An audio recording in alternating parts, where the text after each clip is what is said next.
Today, the man once at the helm of Minneapolis's Chamber of Commerce is admitting he stole hundreds of thousands of dollars from that very organization.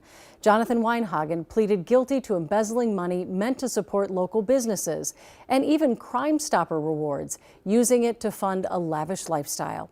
Raya Katene was in the courtroom today and has new details. Raya? Jonathan Weinhagen has not yet been sentenced, but he could spend between 2 and 3 years in prison, and on top of a fine, he will have to pay $153,000 back to the chamber.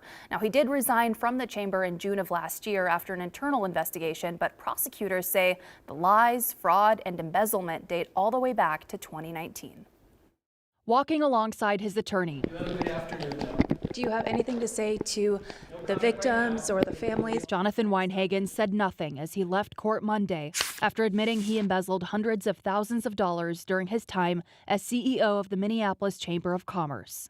That includes $30,000 in reward money meant for helping solve the cases of 3 children shot in Minneapolis, including the unsolved murder of KG Wilson's 6-year-old granddaughter. I feel like that's one of the lowest things that you can do.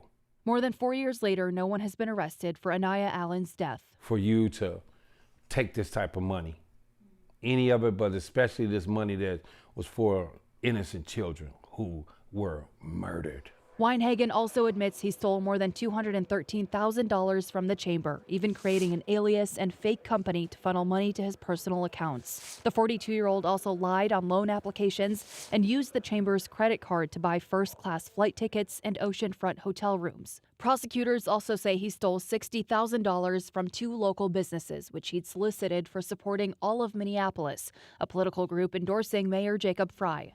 Weinhagen will likely be sentenced to a little more than 2 years in prison, but Wilson says the harm he caused will stay with his family forever. What if this was your child or your grandchild, and you were hurting and torn to shreds? This had changed your life.